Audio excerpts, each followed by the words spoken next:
आजादी के 75वें वर्ष में केंद्र सरकार स्वतंत्रता आंदोलन के वीरों को याद करते हुए आजादी का महत्व बताने के उद्देश्य से अमृत महोत्सव मना रही है।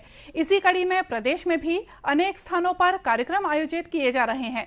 बस्तर जिले में केंद्रीय सूचना प्रसारण मंत्रालय के रीजनल आउटरीच ब्यूरो द्वारा गांव में अमृत महोत्सव के मौके पर सांस्कृतिक कार्यक्रमों का आयोजन किया जा रहा है।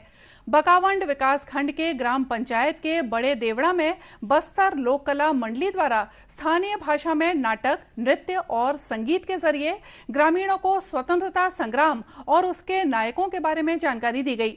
मंडली के अध्यक्ष धीरनाथ बघेल ने बताया कि सांस्कृतिक कार्यक्रम के साथ ही नुक्कड़ नाटक के जरिए ग्रामीणों को केंद्र सरकार की योजनाओं के बारे में भी बताया गया।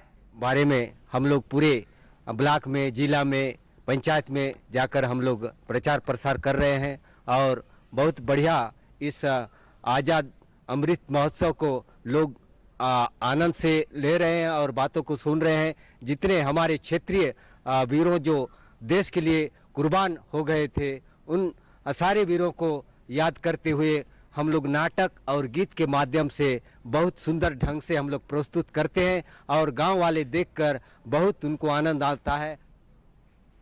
इसी कड़ी में रायगढ़ जिले के पुसौर ब्लॉक के ग्राम ट्रेडा में भी अमृत महोत्सव पर कार्यक्रमों का आयोजन किया गया। रायगढ़ के लोक झंकार कला केंद्र के कलाकारों द्वारा ग्रामीणों को चौपाल में इकट्ठा कर नुक्कड़ नाटक प्रस्तुत किया गया। लोक झंकार कला केंद्र के अध्यक्ष स्वतंत्र महंत ने बताया कि उनका दल गांव-गांव जाकर लोकगीत और नुक्कड़ नाटक के जरिए आजादी का संदेश दे रहे हैं। और यह पूरे देश में कार्यक्रम चल रहा है, उसका एक पार्ट हम लोग हैं और गांव-गांव जाकर हम लोग जो इतिहास है हमारा, उस इतिहास पे चर्चा करते हैं, उसकी लोगों तक जो इतिहास है उसको पहुंचाते हैं। लोक नृत्य के साथ, नाटक के साथ, प्रहसन के साथ कुछ मनोरंजन भी है और कुछ जानकारियां भी है। ये हमारा एक प्रयास रहता है कि लोगों तक जो हमारा गौरवशाली इतिहास है, उस गौरवशाली इतिहास का एक भाग हमारे गांव तक पहुंचे, हमारे गांव के लोगों तक पहुंचे, जो देश के लोग हैं उसको जाने समझे।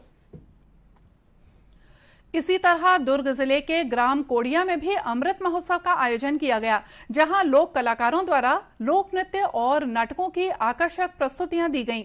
बड़ी संख्या में गांव के युवाओं, बच्चों और बुजुर्गों ने कार्यक्रम का आनंद उठाया। नेहरू युवा केंद्र दुर्ग के सलाहकार आदित्य भारद्वाज ने बताया कि अमृत महोत्सव का मकसद लोगों को न सिर्फ आजादी के महत्व से अवगत कराना है, बल्कि उन्हें अभियान के तहत फिट रहने के लिए भी प्रेरित करना है।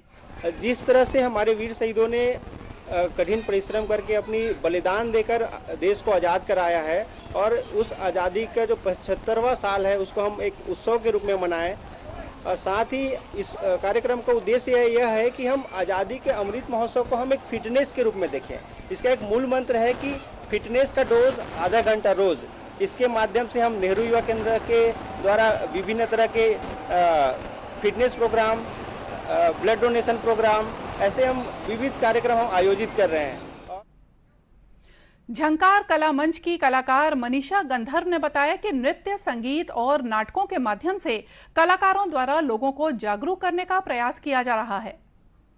छत्तीसगढ़ से हैं हम। आज़ादी कैसे मिली उसके बारे में कुछ बता रहे हैं, कैसे मिली और आज़ादी मिलने के बाद विकास कैसे बढ़ा, हम उसके बारे में बता रहे हैं। गीत और नाटक के माध्यम से ये जानकारी हम लोगों के द्वारा पहुंचा रहे हैं। इस दौरान कलाकारों का सम्मान भी